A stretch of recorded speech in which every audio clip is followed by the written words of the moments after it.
Barton. Brad.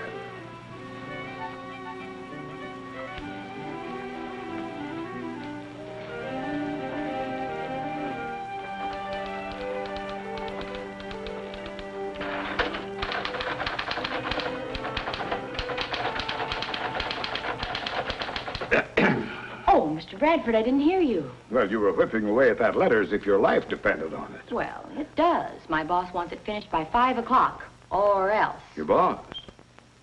Well, I have a hunch I won't be able to boss you around much longer. Incidentally, did you hear from that son of mine today? Just a few lines. He's cramming for his finals. Oh, don't worry, he'll make it with flying colors. As if you didn't know. Well, I like to hear it just the same.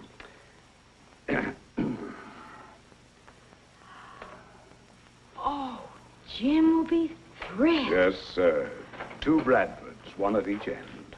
And me, right in the middle.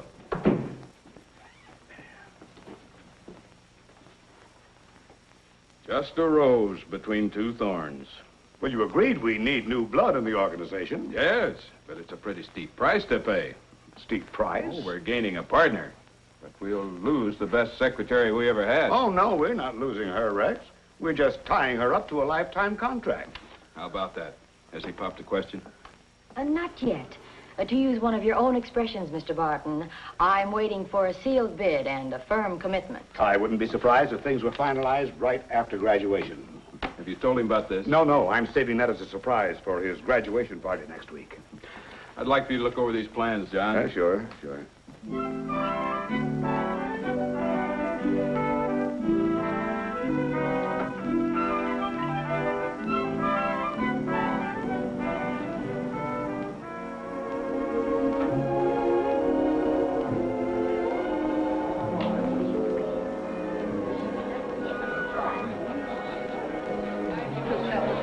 Watch that waistline, Roy. I guess you're right, Rex.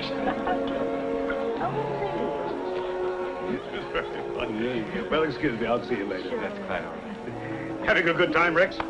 Wonderful, John. Say, you're fairly busting with pride tonight. You certainly are, John. Well, after all, when you have only one son, an occasion like this comes only once in a lifetime. Bob! Nice to see you again, Bob. Same here, sir. Come in here. This is Mrs. Barton. How do you do? Hello. Mr. Barton, my partner, Bob Connors. Bob, hello. Nice to meet you, sir. Classmate of Jim's. Yeah, he's going to be an engineer, too. Oh. You going to settle around here, Bob? I haven't quite decided on that yet, sir. Well, stick to construction. This country's growing faster than we can pour concrete. You're right. Take care of him, will you? Right. Sure thing. How about See a ya. glass of punch? I like that. We're so delighted you could be with us, Pastor Goodwin. It's a pleasure for me, Mrs. Bradford. Too bad we can't get together more often. I know John's been busy. Well, you can say that again. That big construction job downstate has me hopping. Will you be able to resume on the Finance Committee soon? I'm going to try to be at the next meeting. Excuse me, will you? Surely. I've been waiting for that piece of parchment ever since Jim started kindergarten. Well, I'm glad everything worked out the way you wanted it to, John. Oh, don't get me wrong, Roy. I didn't force him into engineering. He always seemed to have a natural bent for it. Rex, Roy and I have just been talking about Jim. Now that he's coming into the firm, we can make some important changes.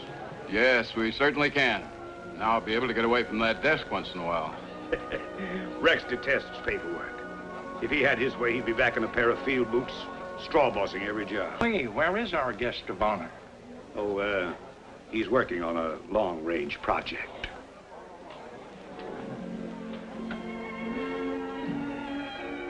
Looks more like close range to me. We really should go in. Your father will be wondering what happened to his new junior partner. What is it, Jim? Alice, I'm not going into the firm with Dad. I'm going to study for the ministry. I've been wanting to tell Dad that for a long time, but I guess I was afraid of what it might do to him. I know he's had this dream ever since I was a kid. He used to spend hours teaching me to build things. He's gone through life convinced that I'd follow in his footsteps. I should never have let things go this far. Alice, Can you understand that sometimes a man must put aside everything and dedicate himself to a new life? A life to which God has called him. Well, I think I understand, but well, your father. He's got to. He's got to realize that it wouldn't be fair to him or to me if I felt my place was in the ministry and I went into the firm just to keep peace in the family. When did you know, Jim? Well, I'm not sure. It must have started while I was in the Pacific. There were times when I was very sure. And there were moments when I wasn't. But now I'm more certain than I've ever been of anything in my life. Oh, you'll be terribly upset. It would have been so much easier if you'd have told him before all this. I know. But he'd already started preparations. He's enjoying it. Are you sure you're doing the right thing, Jim? Alice, this thing's grown on me until it's too deep and too strong to ignore. I know what it'll mean. I know the changes it'll bring. But there's one thing that doesn't have to change. I remember another time, Jim was 10. We gave him a dog for his birthday, and he built a reinforced concrete doghouse in the backyard with a foundation a foot deep and walls 8 inches wide. To make matters worse, he built it right on the edge of the driveway. It's taken dynamite to move it. It's a traffic hazard for years.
Inspiring, isn't it? I thought you'd turned in long ago. This is when I do my best thinking. Look at it, Jim. It's asleep now. But it's alive. Has a nervous system, a life stream, brain, hidden away somewhere. Heartbeats that never stop, and it grows. It grows just like a man, building new strength, renewing itself, just like our bodies build new tissues to replace the old ones. It's a process that never stops. Decided on another kind of work. I'm going into the ministry. You're what? I'm applying for admission to the seminary in the fall. You must be out of your... Are you serious? I've never been more serious about anything in my life. But, son, your whole life has been cut out for you. Everything you've ever done has been pointed toward engineering ever since you were a little boy. I know. But, Dad, let me tell you this.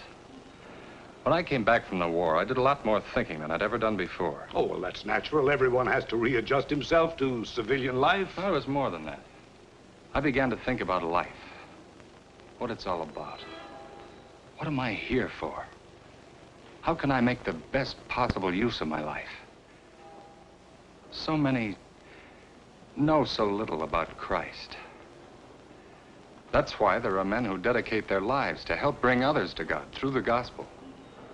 And they're builders too, not with steel and concrete, but with something far more powerful and more lasting. There's nothing wrong with steel and concrete, Jim. We can hold up our heads to any man. The Lord expects us to do the work we're best suited for.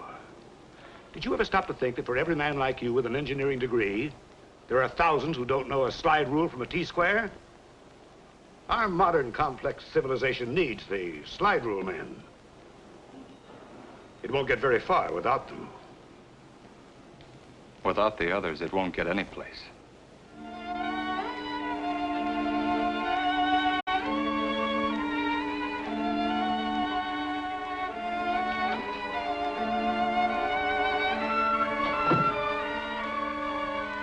What's the matter, John?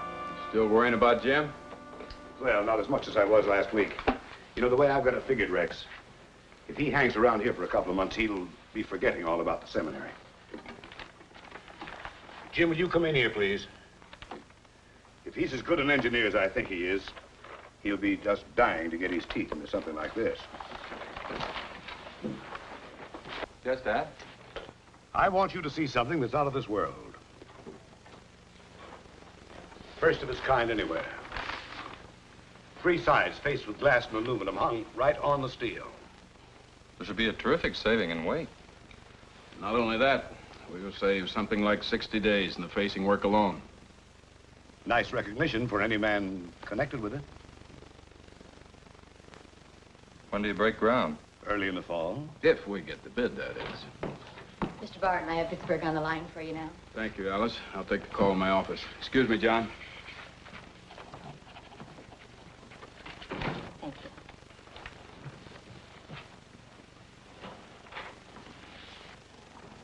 There's another reason why you should stick to engineering. Do you think Alice is cut out to be a minister's wife? Remember, she's one girl in a million. Do you think you're being quite fair to her? Dad, I'd rather not discuss this any further.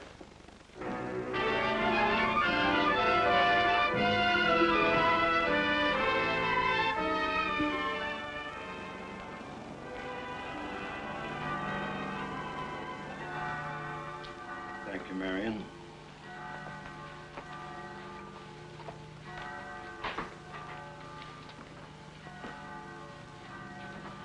Oh, dear, aren't you ready for church? No, I can't go today. These specifications have to be in the first thing in the morning. With Rex out of town, the whole load is on me. But, John, surely... I know, Dora, but I'll be tied up with this all day, maybe half the night, and it's have to go on this way for a long time. Will we get more competent help in the office?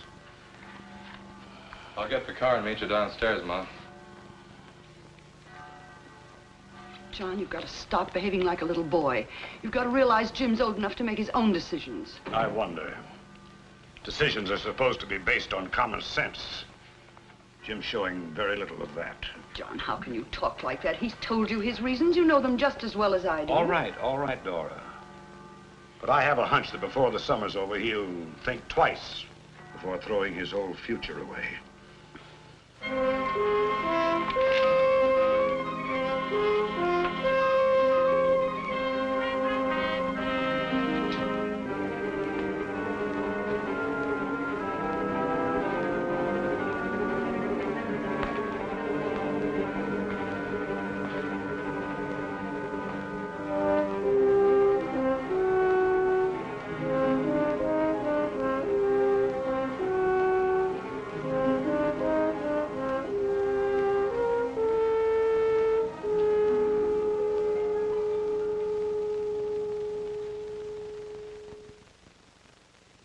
I tell you, it's absolutely ridiculous.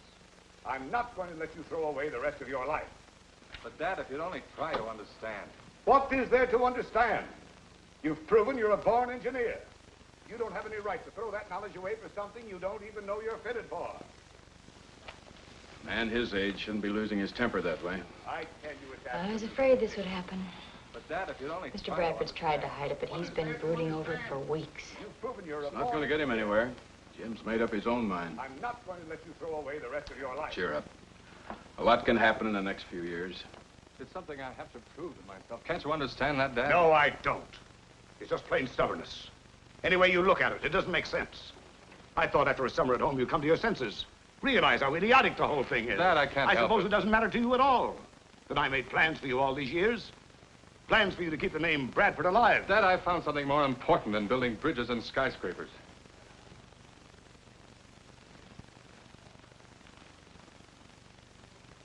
Okay. Okay, Jim, let's not argue anymore. I'm sorry. I lost my temper. If you're set on becoming the Reverend Bradford, give it a trial. Get it out of your system, and you'll find a place here waiting for you. Thanks.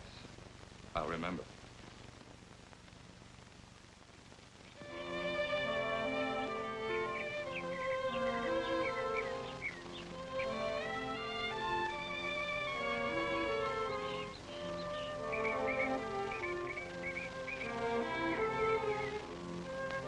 Alice, darling, your letters are always so wonderful, like a breath of home and the voices of all my loved ones. You will never know what they mean to me. The past few months have opened up a new world to me. I'm more certain than ever that I have found my calling. Please write soon. All my love, Jim. Good morning. Morning, Mr. Bradford. Well, I see the mail came through again. Mm-hmm. Come in a minute, Alice. Yes, sir.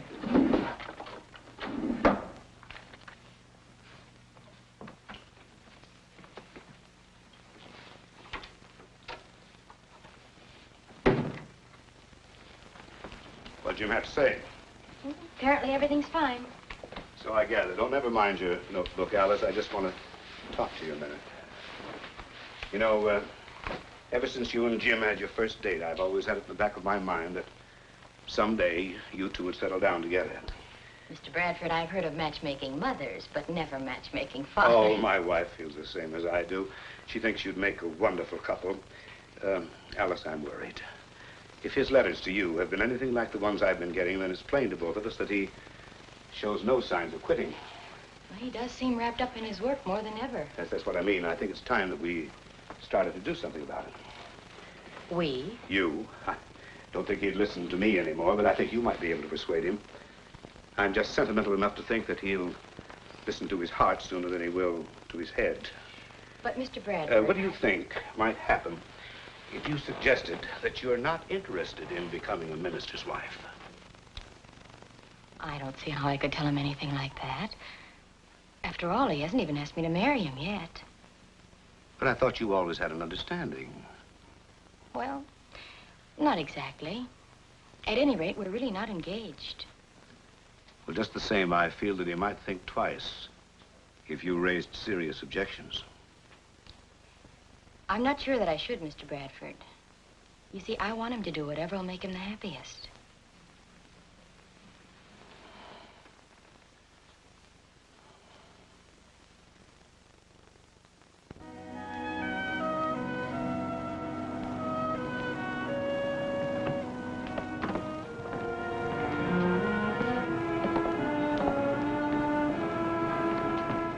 Nice sermon, Pastor. Thank you, John. Good morning, Dora. Good morning, Pastor. What do you hear from Jim? Nothing new. The same old thing. You know, Pastor, after a whole year, John still thinks Jim will change his mind. You think so, John? Time will tell. We'll see. I've had a couple of letters from Jim, too. I think I know what time will tell. Well, John, we must be going now. Good day, Pastor. Yes, good morning, Pastor.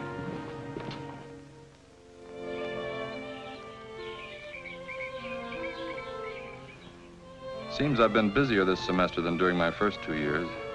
But, darling, I'm really enjoying it.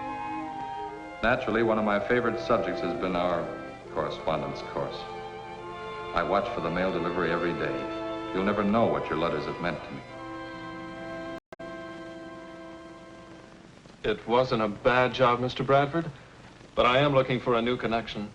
Something more permanent. Something I can grow with, sir. I see. You may remember that Jim and I were in the top 10 in our class when we graduated. Yes, it looked like both of you were going places. Bob, I'd like to have you with us, but I'm going to be frank with you. You know that Jim was supposed to come into the firm. Yes, he mentioned it quite often. And in spite of what's happened, I still have hopes that he'll be with us. He has another year before he graduates from seminary, and by that time we should know definitely. Meantime, you understand my position. Well, of course, sir. And you keep in touch with us, Bob. I'll do that, sir. Good luck. Thank you very much.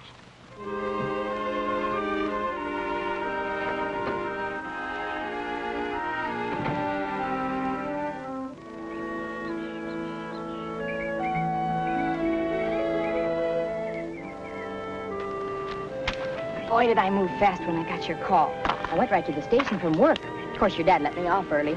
For all the good it did, I had to wait a whole hour for the next train. But that doesn't matter. I'm here now, and we can talk. Jim Bradford, you haven't been listening to a word I've said for the last 5 minutes. What's the matter with you? You seemed so eager when you phoned me. Alice, I've been wondering for days how to tell you, how to ask you. Ask you to marry me. But there's something I've got to tell you first. What is it? Well, a few days ago, I received my appointment. I've been assigned to foreign mission service. Foreign mission? But why? I always thought you'd be here in your own church, like Pastor Goodwin. I know, I guess most of us think about it that way when we start. But I hadn't been here very long before I began to look at the whole program of the church from an altogether different angle.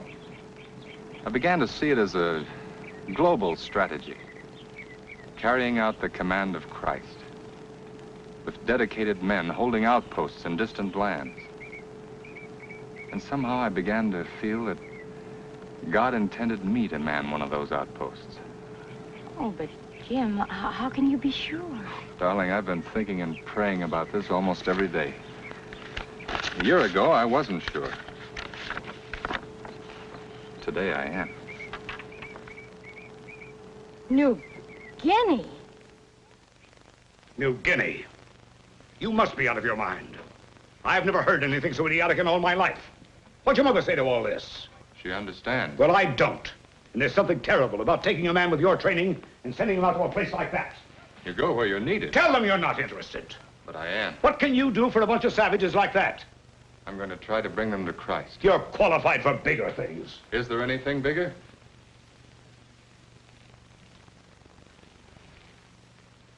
Well, what about Alice? What does she say to all this? Well, she hasn't made up her mind yet.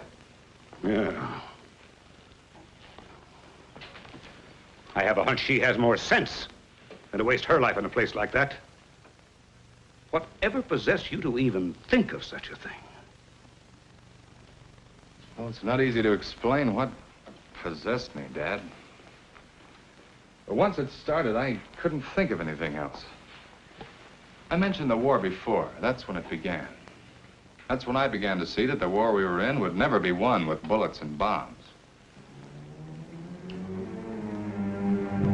As we pushed through island jungles, we came face to face with people who couldn't understand the bullets that killed and maimed, nor the bombs that ripped their homes apart. We told them we were fighting for their freedom, and we were. But freedom's hard to understand on an empty stomach. We told them we were Christians, fighting against godlessness. But in their silent faces, we read the question, what had our Christianity brought them, except suffering and destruction and death? And sometimes even I wondered, but I thanked God more than once that I'd been brought up in a Christian family. Well, one day, while we were on our way back to the front, we were having a hot discussion about religion, when one GI in our squad blew his top. Ain't that a laugh? Now, ain't that a laugh? The whole blasted world is blowing up in our faces, and what are we doing about it? What's religion doing about it? What's the church people doing about it? Except sitting on benches and singing hymns, and then start yapping about sweetness and light. Boy, oh boy. Look how that sweetness and light is saving the world. Why, if they had half the guts of half of the guys in this outfit, they'd shut their big fat mouths and start doing something about it, and quit their lousy psalm singing. No. They put a couple of bucks in the collection plates and start singing hallelujah. They're doing a lot more than you think. The trouble with you, Burr, is you're too busy shooting off your mouth to find out. Yeah? Well, what about that brotherly love they're always spouting? Maybe we could use some of that brotherly love around here. Like those kids we saw in the village living in those stinking, rotten houses. Maybe they could use some of it. And those mothers crying their eyes out. And those scabby old guys dying in the streets. Maybe they ain't neighbors, is that it?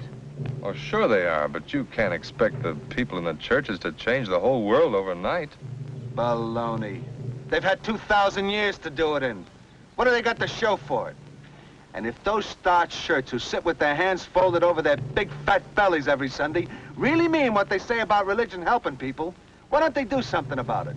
Why don't they quit shining pews with the seat of their pants and get over here and get to work?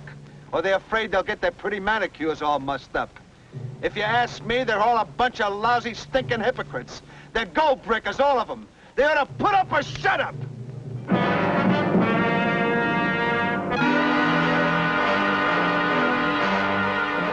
How could I answer him? How could I explain away a complacent, comfortable Christianity? I used to wake up at night with his words beating at me. I've never been able to get them out of my head. Maybe now you can understand how I've felt ever since I came back.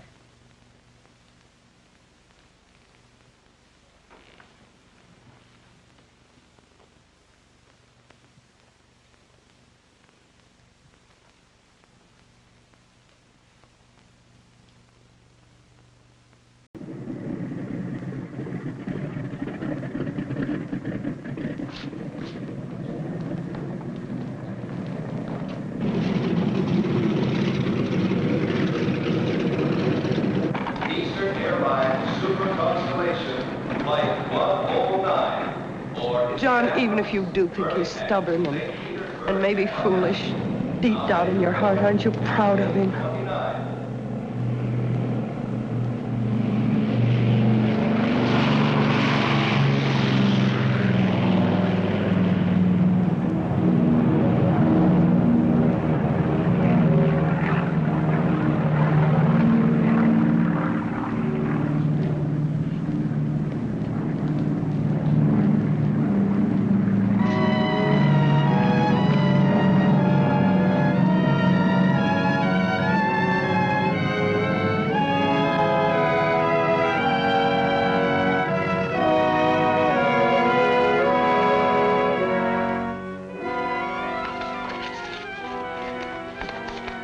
Alice, Mr. Barton in his office? No, sir. Oh, Mr. Connors is joining the firm, starting immediately. Nice to have you with us, Bob. Thank you. I might as well warn you that Alice is the real boss around here, and if you want to get along, stay on the good side of her. Confidentially, don't you believe a word of that boss business. Come on, I'll show you your office. All right, sir.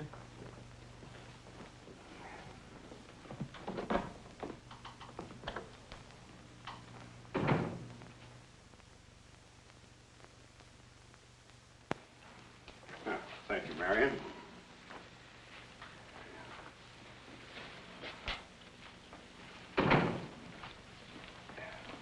Hello, dear. I expected you long before this. Oh, I was detained at the office.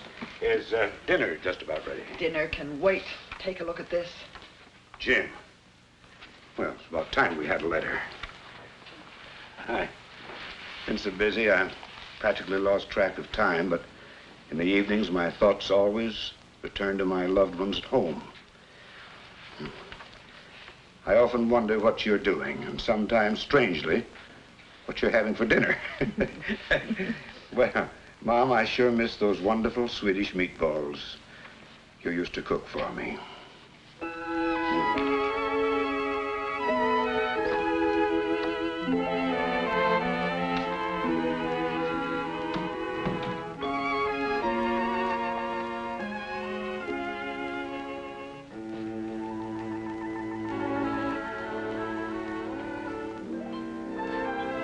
Hey.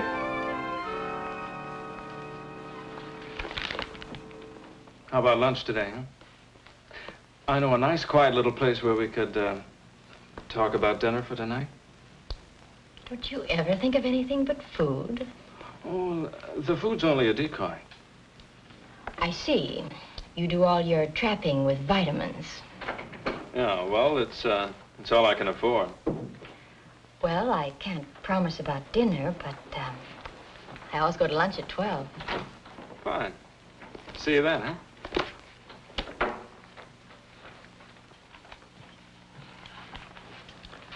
If the weather holds a few more weeks, we're going to be in good shape on that Lennox job. Yes, looks like that double shift idea of Bob's is paying off. Saved a lot of headaches. You know, I think he deserves some kind of bonus. Judging from the way things are going, he'll probably be able to use one. What do you mean? Maybe I'm wrong, but I think I've noticed a cow-eyed look every time he's around Alice. Oh, I don't think there's anything to it. Jim's been very faithful with his letters. Yes, but Jim's 10,000 miles away.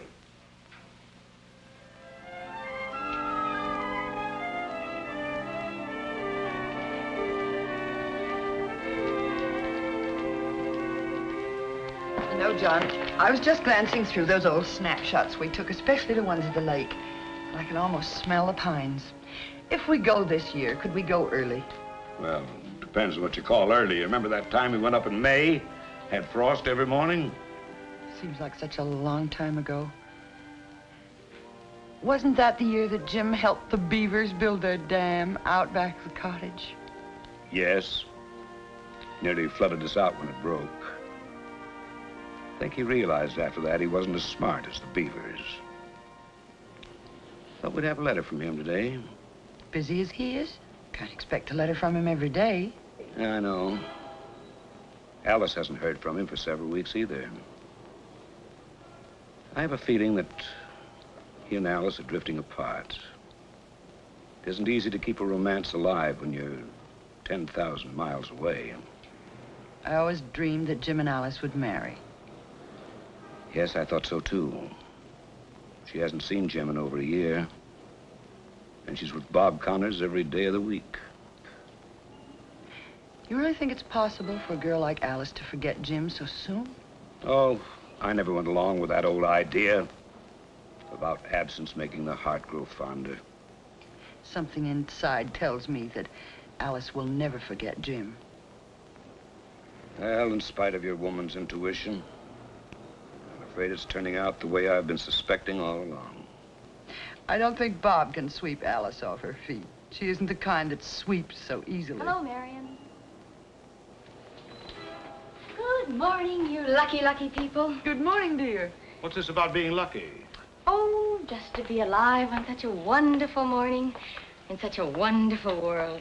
Sounds like your boss just gave you a raise. Better than that. I'm quitting. I received a proposal last night. I'm getting married. Well, aren't you going to congratulate me? He's really a wonderful man. Oh, yes, I know, of course he is. It's just that, well, it's so sudden. Are you sure you're doing the right thing? I've never been more sure of anything. Any girl should be able to make up her mind in 6 years. I didn't realize you'd known him that. I'm leaving next month for New Guinea. Oh, I'm so wonderfully happy, dear. May God bless you both. Alice, it's just everything that I've always wanted. Oh. Hold on, wait a minute. You said he proposed last night? Is he? No, it was a cablegram. I'm sure it was the shortest and most expensive proposal ever made. What did I tell you? I knew all along this was going to happen.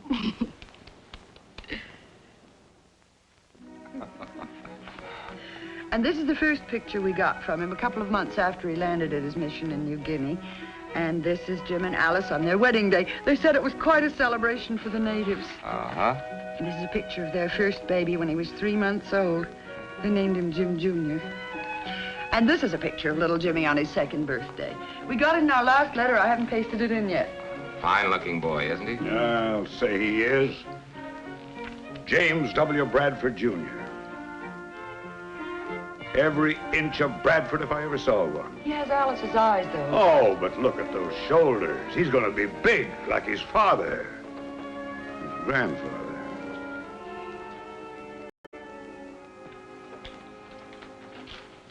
About a half hour ago? Thank you very much. Goodbye. Mrs. Bradford said he was coming straight to the office. Oh, I hope so. He knows this bid has to be in by 11 o'clock.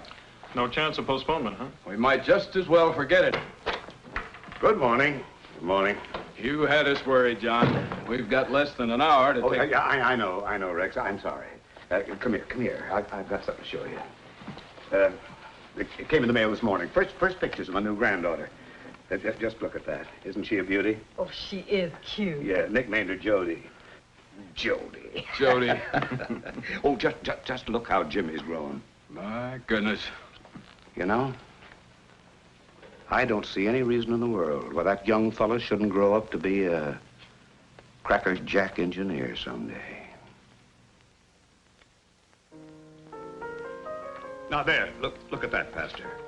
Living in a shack out in the middle of nowhere. Now I ask you, is that any way to raise a family? What's going to happen to those youngsters brought up with a bunch of savages? If the gospel has reached them, John, I'm sure they're savage in appearance only. But look at it from a practical standpoint. If Jim had stayed here with the firm, by now he could be earning enough to keep a dozen missionaries in the field. I dare say he could. Well, then wouldn't it be just plain common sense for him to stay home and contribute his money? John, there are millions of us here at home with the means to support our missions, but only a chosen few have the qualifications and the consecration to do what Jim's doing. I still say he could do more for his church right here than he ever could in that God-forsaken place. God never forsakes. That's why he called Jim to carry on his work in a distant field. Well, what is it, dear?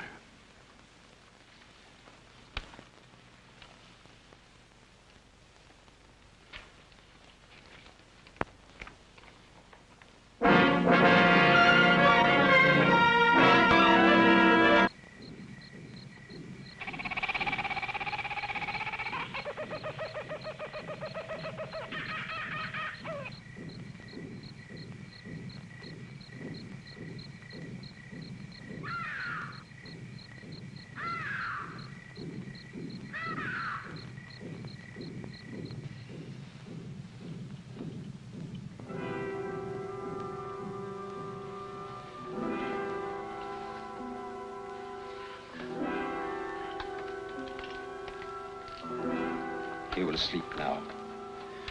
Better get some rest, Mr. and Mrs. Bradford. You too, Alice. Get some rest.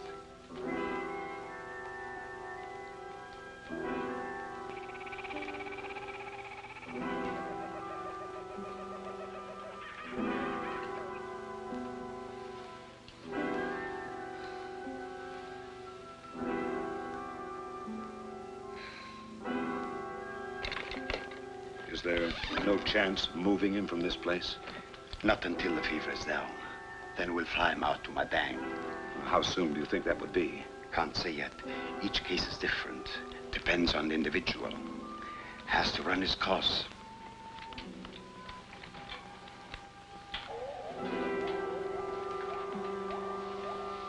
Call in, Alice. Can't I stay? I don't like the idea of leaving him alone. He won't be. My wife is a registered nurse. She will be on duty tonight. I'll wait till she arrives, Doctor. Does he make his headquarters here? No, he and his wife are stationed at the hospital at Madang.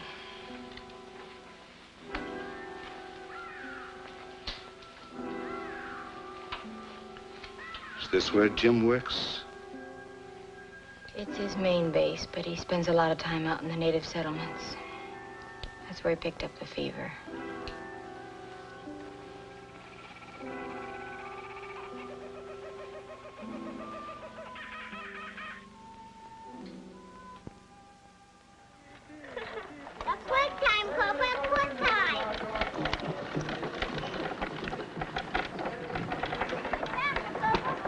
Wonder which one they'll wear out first, Cope or the wagon. They don't seem a bit nervous in front of that native. Cope is one of their favorites. A houseboy? A medical orderly and our best interpreter. He was one of Jim's first converts. Alice, I'm terribly worried. We've got to get Jim away from here. I've prayed that we could, but Dr. Newman insists he's in no condition to be moved. I mean, after he's well, isn't there a chance that he'll come home to stay?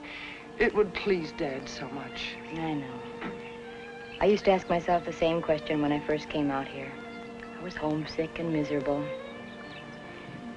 Then when the children came, I began worrying about them and their future. I don't know, after a while you forget all about your own problems. There's so much to do. The work at the mission becomes your whole life. It's greater than any material reward. It comes from knowing that you've brought these people to their Savior. I'm sure that Jim knew when he was in the seminary that this was the work God wanted him to do.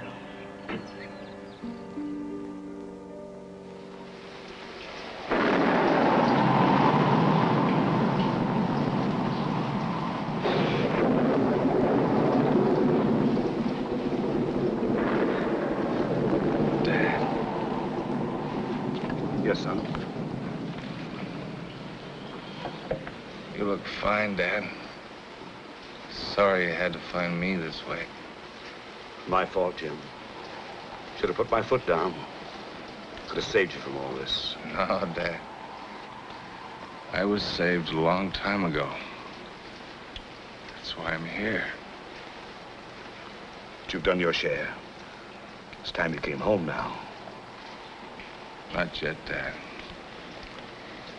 You wouldn't walk off the job when the building was half finished. We're not even that far along. Barely laying the foundation.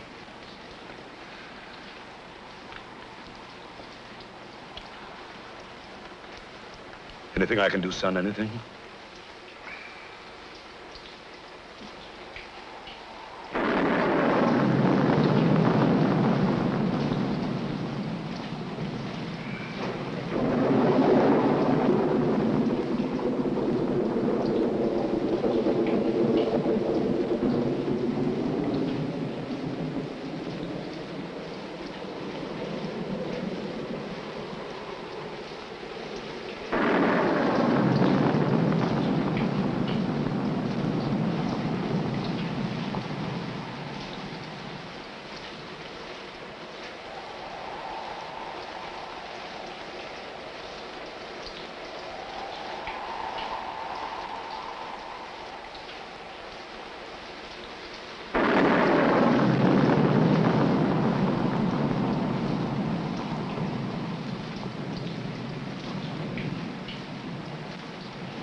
Alice, quickly.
I wasn't sure where you wanted those packed.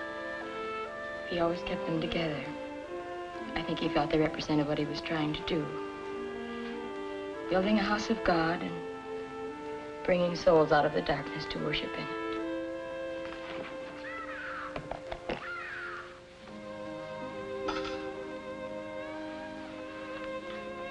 When I asked him if I could help, if there was anything I could do, he just handed me this. Have you read it? Some of it.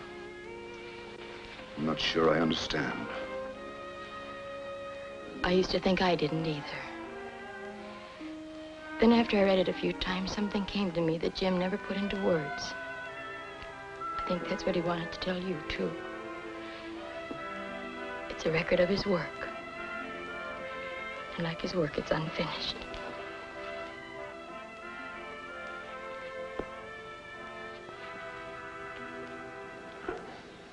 I got it all this good for you, Amu. If it starts squeaking, put some grease on the wheels.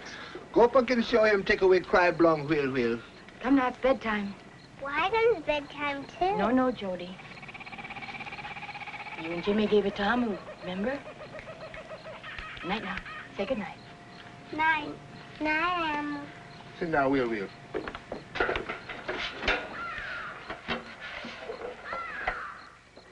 Say good night to Grandpa now. Yeah. Good night, Jody. Sleep tight. You too, Jimmy. We got a big day tomorrow. Do we go to sleep on the airplane when it gets dark? Yes, sir. All the comforts of home. Grandma will tuck you in, and I'll be in later to hear your prayers.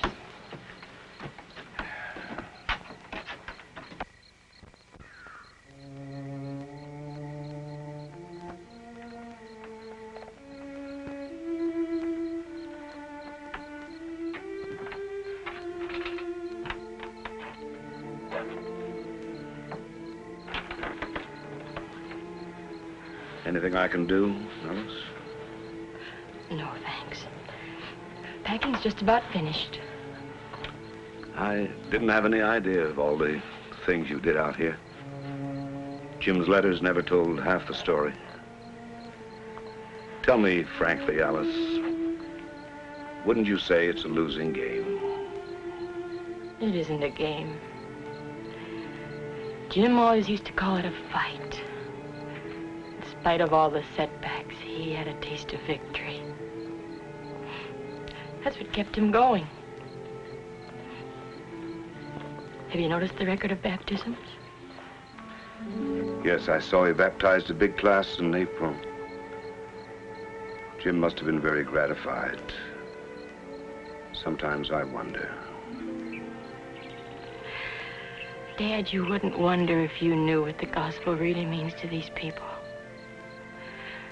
They've always lived in a life of misery and cruelty.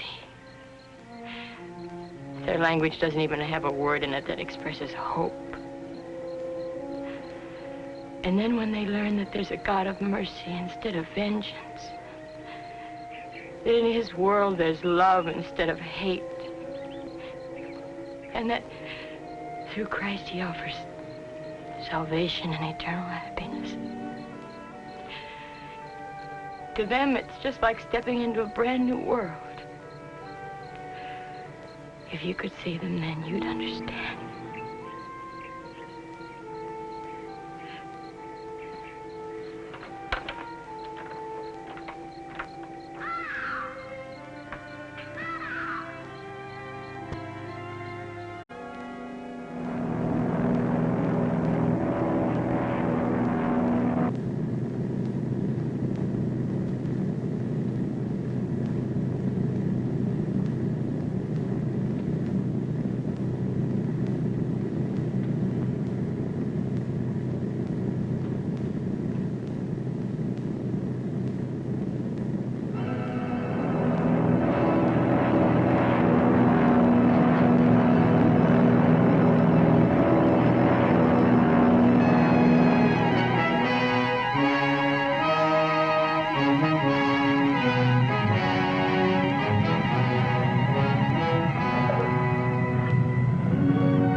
John, it's late. You should get some sleep.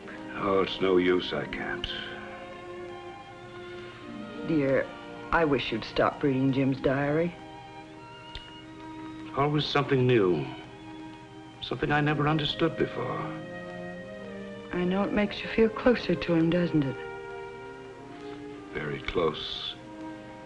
Here, just read this page.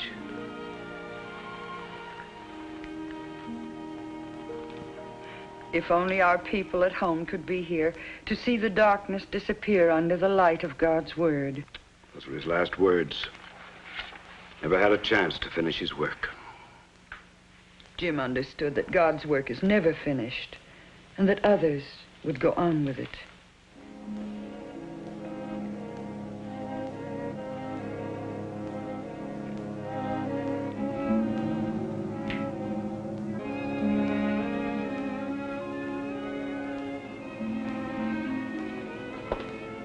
Hurry and get your coat, Jimmy. All right. I've already got mine. Here, I'll help you put it on. It's so wonderful to hear children's voices in the house. Oh, it's going to be so much fun. John, it isn't good for you to brood like this. Well, it's no use. I can't forget. But you must forget. What's it like, Mommy? Oh, you'll Don't see let the when you children are. see you in this mood. I'll try. I think they're just about ready. Well, come along, dear. I'm so happy, Mommy. Oh, I'll bet you are. I've never seen anything like it, the way you're growing out of this coat. Yes, You haven't had it a month. Oh, the climate agrees with him. He'll be ready for football before you know it. Are you going with us, Grandpa? Where are you off to today? Oh, we're going to see all the animals, lions and tigers and elephants. Circus in town? The zoo. Grandma promised to take us. Aren't you going, Grandpa? Oh, I'd like to, but I've got to go down to the office for a while. You have a good time, Jody. Scoot along now. Don't miss Come on, hurry anything. up. Don't forget to buy peanuts for the elephants. Bye, Grandpa. Bye. Have a good time, children. We will.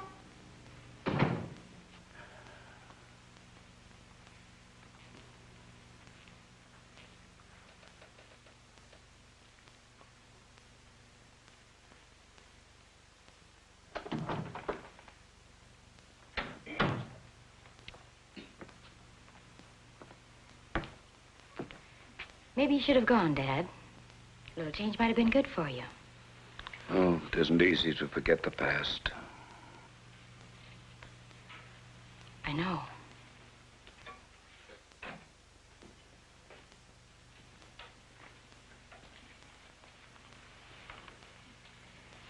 I made myself miserable, too, trying to forget. But now, Dad, now I find something very wonderful in looking back. The things Jim did will never die. Knowing that, I don't want to forget. What if his work does live? Jim's dead. Why? Why was he taken away if he was doing so much good? Doesn't make sense.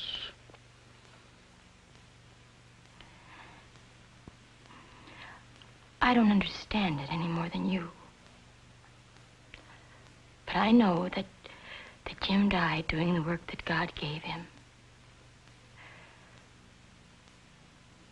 God must have had his reasons.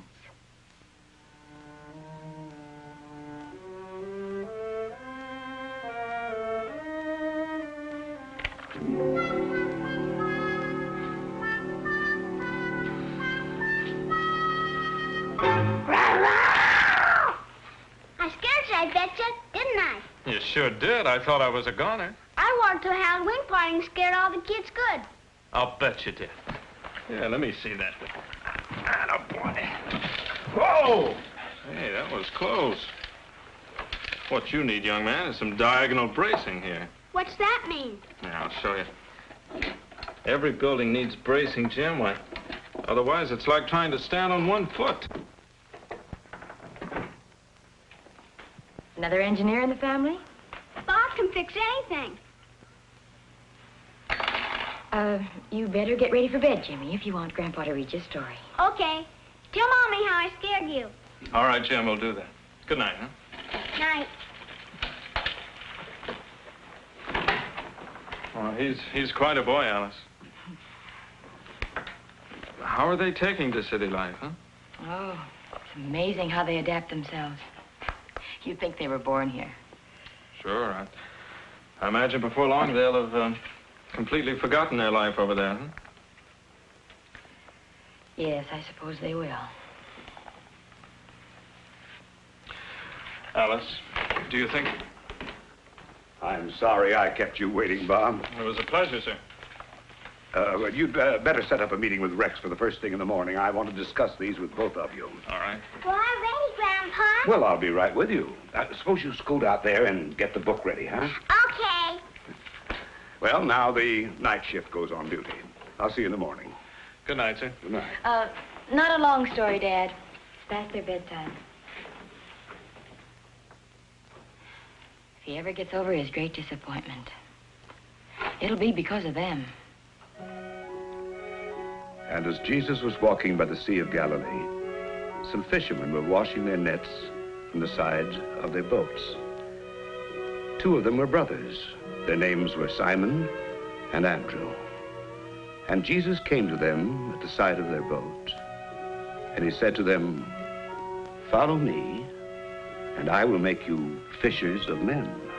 What's that mean, Grandpa? Were they going fishing for men in the water? What? Oh, yes. Well, you see, what Jesus meant was that the fishermen should follow him as he went from city to city, helping to bring other men to him, so they could learn more about Jesus. Like my daddy did? Yes, like your daddy did.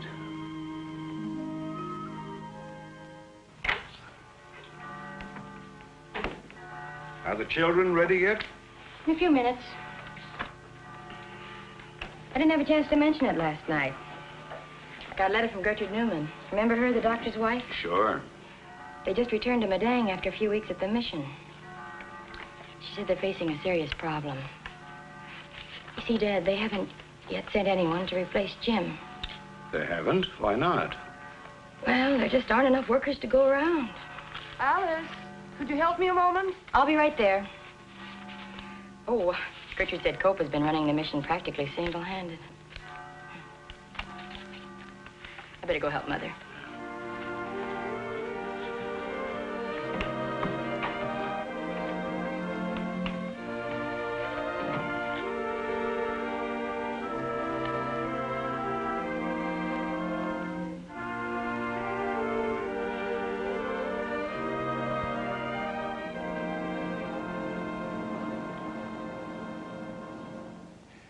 Indeed, these words of the Savior could well be called the overriding compulsion of his entire life.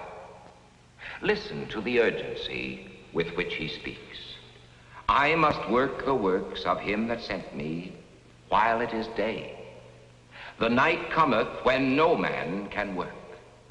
Now, what was the work to which the Savior had dedicated himself so unselfishly, so unremittingly, so completely? It was the work of redeeming a lost and sinful race from the guilt, the power, and the punishment of sin. By his holy, spotless life in our stead, by his innocent suffering and death in our stead, he paid the ransom and won our complete release from the infernal powers of darkness. That, above all else, is what he meant when he said, I must work the works of him that sent me. And do you know what he's saying to you and me today? As my Father hath sent me, even so send I you. We too have a divine mission here on earth. Ours is the task of proclaiming far and wide to all men everywhere the glorious news of their redemption through the life and death of Jesus Christ, our Lord. Now, honestly, how much are we doing to fulfill the Savior's purpose here on earth? How much are we giving of our time, our talents, our possessions, of ourselves, in order that the unfinished task which he has placed before us may be carried forward? Well, We sit here on Sundays.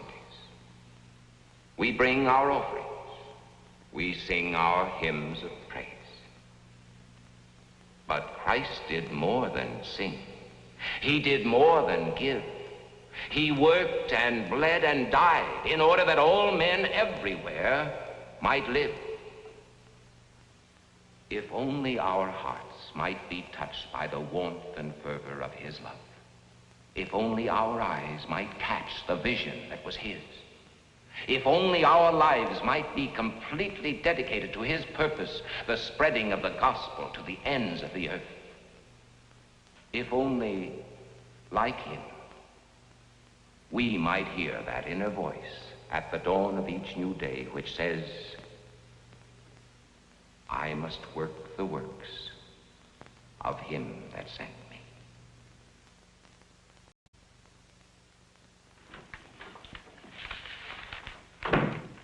Has Mr. Bradford come in yet, Miss Lane? No, he hasn't. Call me when he does. Yes, Mr. Barton. Good morning, Miss Lane. Good morning. John? Oh, hello, Rex. How's everything? Under control. I'd like to go over these Bardwell papers with you. Of course. Come in. Come in.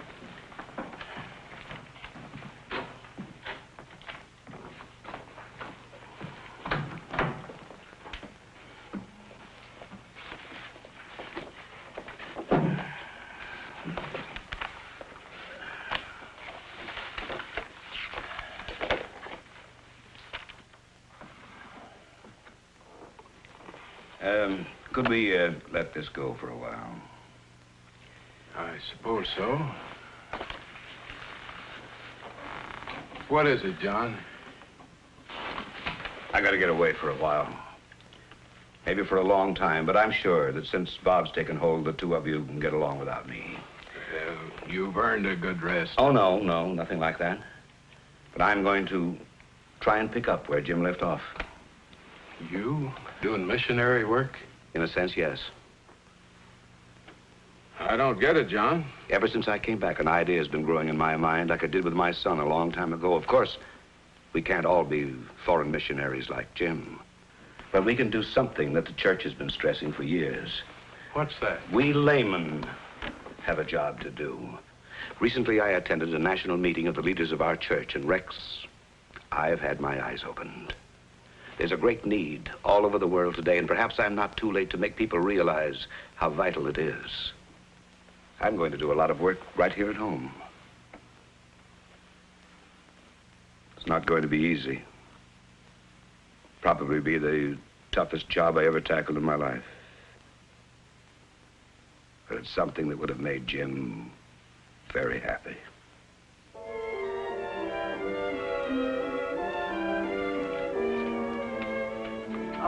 Do wish he'd hurry. Don't worry, Mrs. Bradford. There's plenty of time. That's right, Mother. Train doesn't leave for a whole hour now. Grandma, are you going to go away with Grandpa? No, dear. Your Mommy and Bob are going to take Grandpa to the station while I put you and Jody to bed. You know, I don't think I've ever seen him so excited about anything. He spent half the evening getting ready.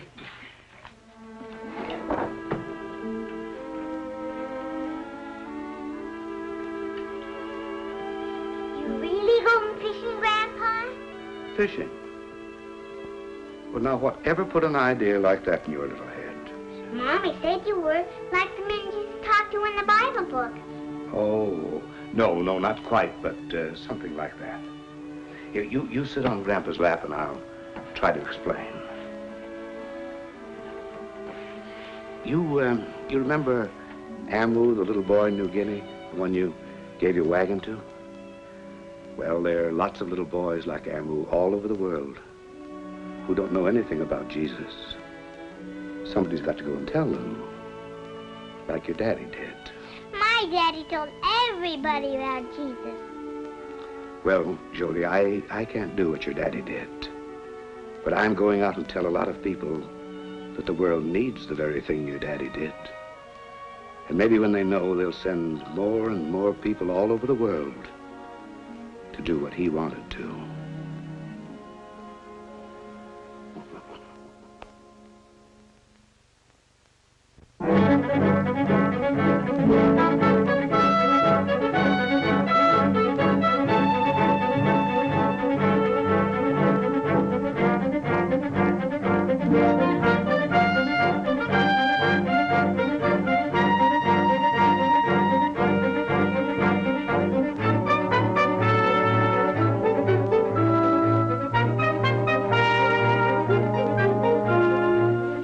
Recently, I attended a meeting of the leaders of our church. Day after day, they discussed the tremendous opportunities which God has placed before our church and the problems which have come to us along with those opportunities. There was one thing on which all of these men were agreed. The financial patterns which our church has followed up to now will never do. The financial patterns of the past will never do in the face of the present challenge. When I came back to my own congregation, I presented this problem to our church council, and I said, brethren, what this meeting needs right here is not another resolution, but a revolution. A revolution in our financial thinking. We must rethink our entire life of Christian stewardship. We must pray, we must work, we must live our faith every minute of the day. I know that I am approaching the evening hours of my life. But whatever time and whatever energy the good Lord still gives me, I am going to dedicate myself to the building of his kingdom. If the kingdom of Christ is to be built, it is up to us to build it, you and me. It is up to us to carry on the unfinished task which he himself has left us. He gave his life for me, and I am going to go all out for him.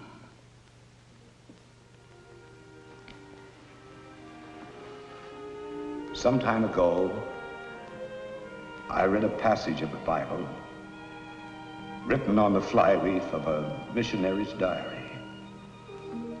A passage I shall never be able to forget. I should like to leave it with you tonight. They are the words of Jesus.